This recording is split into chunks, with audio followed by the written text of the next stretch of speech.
पैदल घर जाएंगे लेकिन गोविंदपुरी नहीं जाना यार।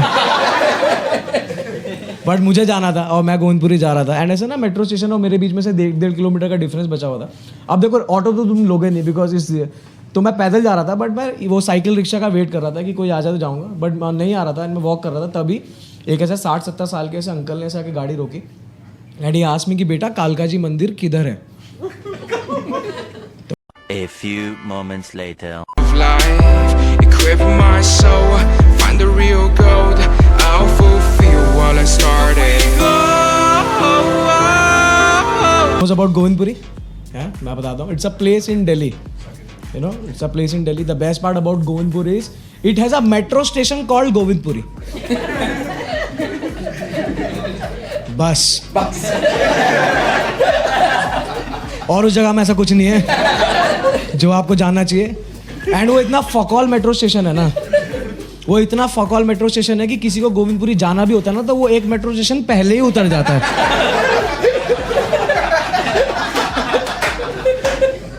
कि पैदल घर जाएंगे लेकिन गोविंदपुरी नहीं जाना यार। बट मुझे जाना था और मैं गोविंदपुरी जा रहा था। एंड ऐसे ना मेट्रो स्टेशन और मेरे बीच में से 1.5 किलोमीटर का डिफरेंस बचा हुआ था। अब देखो ऑटो तो तुम लोगे नहीं बिकॉज इसलिए तो मैं पैदल जा रहा था, बट मैं वो साइकिल रिक्शा का वेट कर रहा था कि कोई आ जाए तो जाऊँगा, बट नहीं आ रहा था। मैं वॉक कर रहा था, तभी एक ऐसा 60-70 साल के ऐसे अंकल ने ऐसे आके गाड़ी रोकी एंड ये आस्क मी कि बेटा कालका जी मंदिर किधर है। तो मैंने बोला uncle go straight take left कालका जी मंदिर इज देयर। जय माता दी। गिव माई रिगार्ड्स टू कालका माँ। आप जा रहे हो ना, मतलब मैं तो देन इज लाइक कि बेटा अगर आप रास्ते में कहीं जा रहे हो तो आपको छोड़ दूं क्या बेटा। तो मैंने बोला हाँ अंकल मैं गोविंदपुरी मेट्रो स्टेशन जा रहा हूँ, आप मुझे गोविंदपुरी मेट्रो स्टेशन छोड़ सकते हैं। एंड उन्होंने मुझे बिठाया एंड मैं गाड़ी में बैठा एंड हम लोग जा रहे थे एंड पूरे रास्ते में अंकल बढ़िया बातें करते जा रहे हैं, but with in 2 minutes uncle ने ना दुनियादारी के सारे सवाल पूछ लिए। यू नो क्या करते हो, कहाँ से आ रहे हो, शादी की नहीं, बच्चे पैदा किया कि नहीं किए, ये सब। आई एम लाइक अंकल ये सवाल पहले मेरा बाप मुझसे पूछेगा, फिर मेरे रिश्तेदार, फिर मेरे दोस्त और रैंडम स्ट्रेंजर की लिस्ट में बुड्ढे तू लास्ट है। समझ रहा है?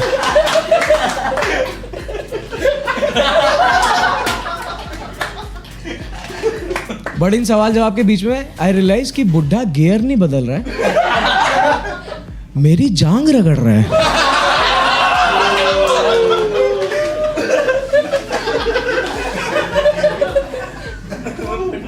हाँ मतलब तो मुझे लगा हाथ ना उनका गियर ऐसे बदलते हो हाथ गलती से लग गया होगा।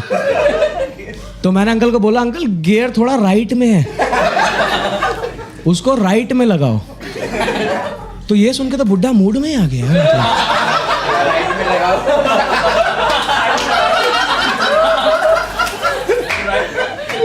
तो बुड्ढा और तेज रगड़ने लगे यार मतलब। हम लोग अंकल ये क्या कर रहे हो आप अंकल। देन इज लाइक बेटा एक पप्पी दे दे।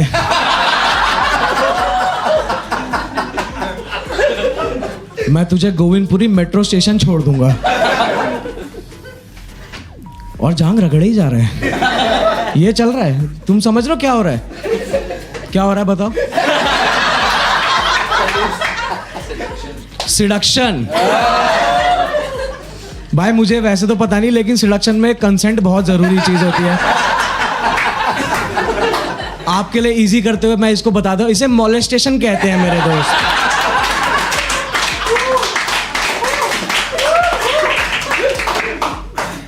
और मैंने बोला मुझे नहीं जाना गोविंदपुरी मेट्रो स्टेशन यार, मुझे गाड़ी से उतारो। ये अब क्या कर रहे हो। एंड इज लाइक तू एक पप्पी दे तुझे गोविंदपुरी मेट्रो स्टेशन। मैं नहीं करनी। एंड तुम समझ रहे हो कि मैंने उसको बोला, मैंने कहा आपने गाड़ी में बिठाते टाइम बात छोड़ने की थी, चोदने की नहीं हुई थी uncle.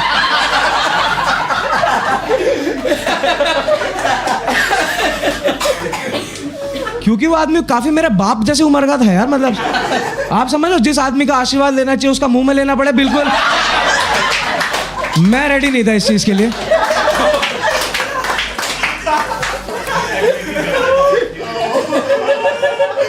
And to be very honest, being very honest with you guys, ठीक है, ये दैट मोमेंट आई रियलाइज कि दिल्ली को रेप कैपिटल ऐसे ही नहीं बोलते, ठीक है ना।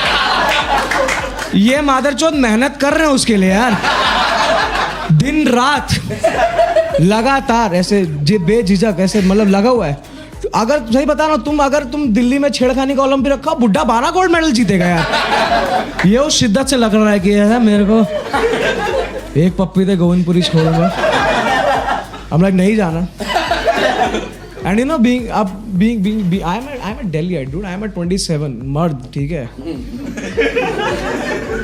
एक तो मेरे को ये सोच के समझ में आता है कि भैंचो मेरे साथ कैसे हो गया है। क्योंकि जो लोग मोलेस्ट होते हैं उनको ये समझ में नहीं आता कि उनके साथ क्योंकि मुझे आज तक कभी रियलाइज ही नहीं होता कि मेरे साथ ये हो सकता है। और ये बुढ़ा करेगा कोई, मतलब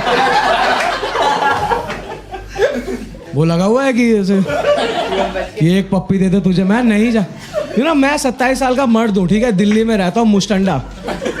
एंड आई रियलाइज कि dude what can be the best defence mechanism for this. मैं बुड्ढे के एक मुक्का मारेंगे, बुड्ढे का मुंह बाहर निकाल देंगे शीशे से। यस, ये 70 साल का बुड्ढा मेरा क्या कर लेगा। मैं अंकल में देते 2 रख के। बट उस मोमेंट में मैंने वही किया जो आप में से कोई भी होता तो वो यही करता। मैं रो दिया।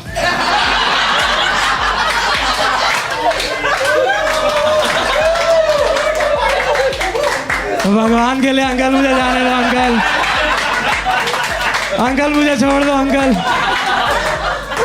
अंकल मुझे जाने दो, अंकल मेरी शादी भी नहीं हुई, अंकल मुझे छोड़ दो, अंकल मुझे माँ। और बुड्ढा लगा हुआ है कि एक पप्पी दे दे तुझे। तो बुड्ढा कहता नहीं देगा पप्पी, मैं नहीं दूंगा। तो कहता निकल चूतिए। मैं like what the fuck behaviour is this.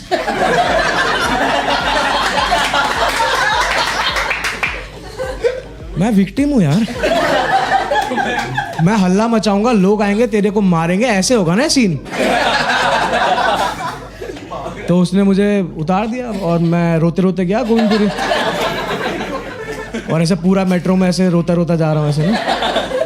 And you know ये समाज कैसा है, जब ऐसे समाज ऐसे मेट्रो में एक मोटा लड़का ऐसे रोते देखता है ना ऐसे, तो कभी उन्हें ये रियलाइज होता है कि इसका कुछ गलत हुआ होगा। दो लेके चूते की बंदी छोड़ के गई होगी, बता रहा हूँ मैं। बट क्या है, मैं गया अपनी गर्लफ्रेंड के यहाँ पे because that time I only having this thing in my mind कि she is the only person जो कि मुझे हैंडल कर सकती है। मैं उसको जाके सारी बातें बता रहा हूँ कि मेरे साथ ये हो गया, गलत हो गया, ऐसा सब किया है। देन उसने बोला कि अभी रुक जा, तो मैं पानी पिलाती हूँ। और फिर जैसे पानी वानी पी के ना मैं थोड़ा चुप हुआ, थोड़ा शांत हुआ। और जैसे थोड़ा शांत हुआ I start feeling happy, you know, because she like making me comfortable and I feel comfortable. ऐसे एकदम अच्छा लग रहा था, वार्म हिसाब किताब। ऐसे वार्म हग्स में ना अच्छा लगता है। और जैसे मैं खुश हुआ, she kissed me on my lips. I'm like, what the fuck you did? She like, I just kissed you on your lips. मैंने कहा हाँ, what do you mean by I just kissed you on your lips? कहती हाँ नितिन, इतना over react करने का क्या मतलब है। मैं ओवर रिएक्ट का मतलब, बहन जो पप्पी तो मुद्दा है ना इतनी बड़ी कहानी का जो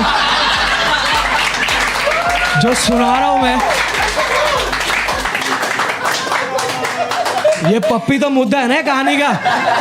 तो कहती हाँ तो, मैंने कहा अरे हाँ तो मतलब बहनचो ये